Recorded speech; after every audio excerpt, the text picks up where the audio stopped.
things that I think is essential in the RV, and not enough attention is given to it, is driving the RV. And one of the most important things is wide swings.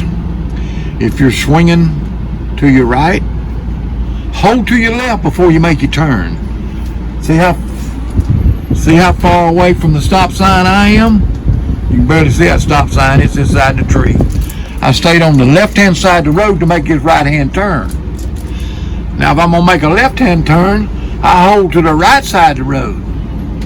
And see how I'm exaggerating my turn to make sure I don't hit the curb. And the other thing is tail swing in the back end when you're in parking lots and tight places. Tail swing gets you in trouble. There's two places that get you in trouble when you're RVing. That's tail swing and overhead clearance. You need to know how tall you are.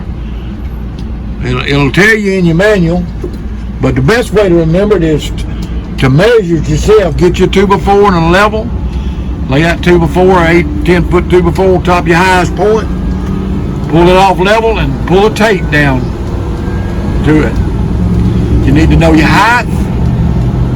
You need to make exaggerated turns.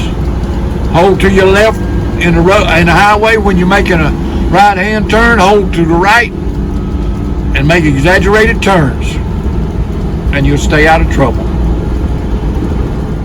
You got to pay attention to these bridges and these signs right here.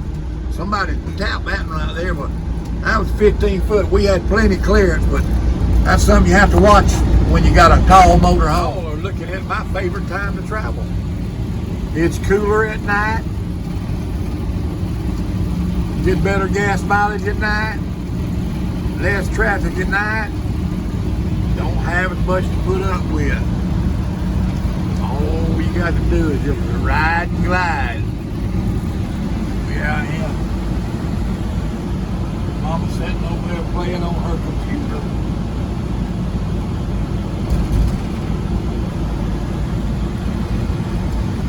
We just riding down the road. We headed to Indiana. Go up there and catch up with some friends of ours.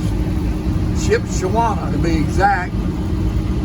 We're going up there. We're going to hang around in some of that Amish country and look at some things and see how they do it. Where we at?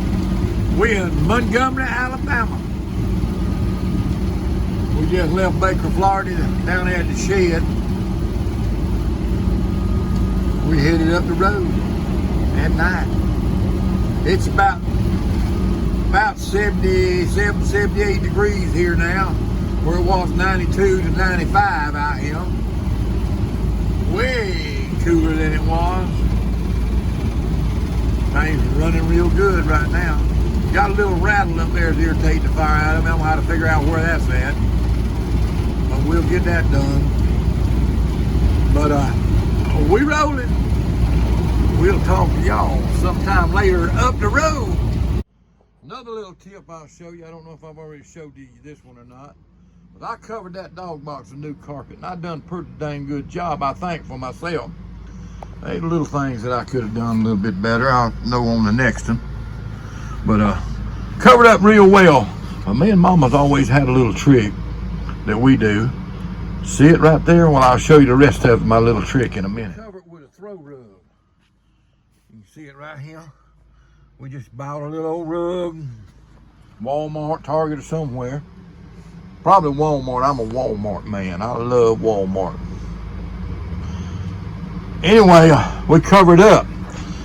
It keeps you from getting foot traffic on that dog box right there, getting it dirty. Plus, it's an extra layer of insulation in the summertime and wintertime. Keeps you from getting dirty.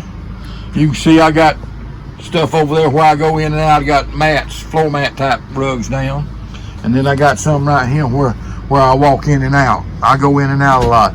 Baby doll got hers moved back here, but this one normally goes up there under her, and we put it. That's our tip. Cover your dog box.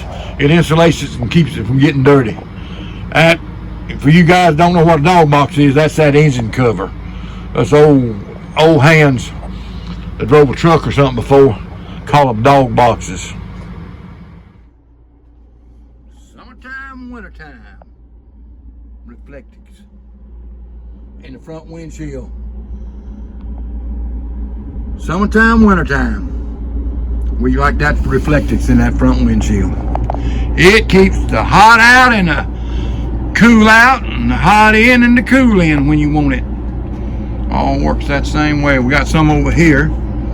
I need to cut a piece for this driver's side window. I got a piece here for Mama's side window.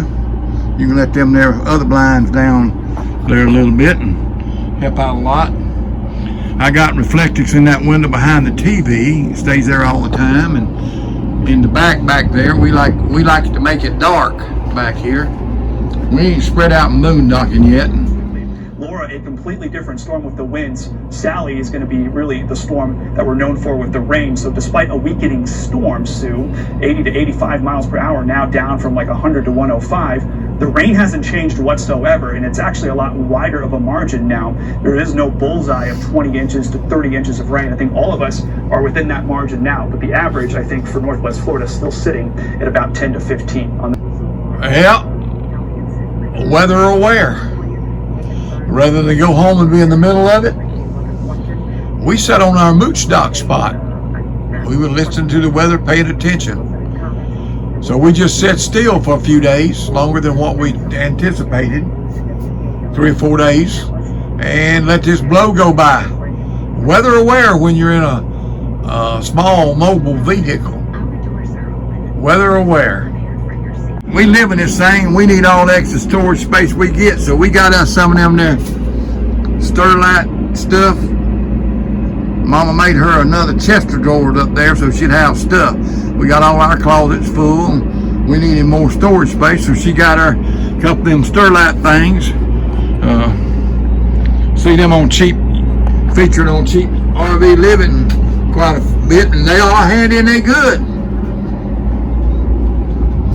We need a little more kitchen space, so she got one sitting right there by the door, and it sits right there and rides real good, and don't slide. The drawers don't slide out back and forth, and it don't slide all over the place. So we got that extra storage. That's a cheap way to get you some extra storage and keep your motor home from being so cluttered up. We just spreading back out from where we went to dump king of boondocking and moose docking. Don't get my clothes. I won't. She don't want me to show her a pile of laundry. I'm folding them. She got to fold them. We got them done. She just got to fold them. But hey, you do things just like you do at the house when you're living in one. You live just like you live at the house. Give me that marker, baby. Little navigational tool me and Mama use a lot. Right there. A Sharpie highlighter. Smear guard. Orange. Here you go. We take that thing and we figure out a route.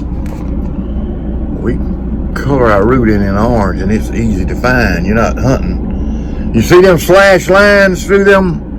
That was a planned route that we changed our mind on.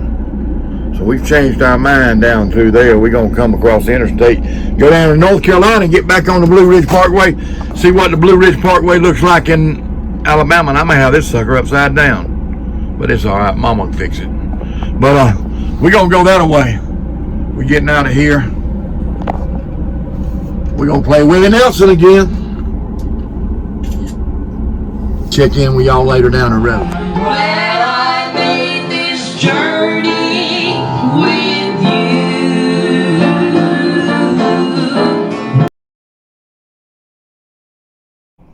you. We pray we'll see you in the rapture.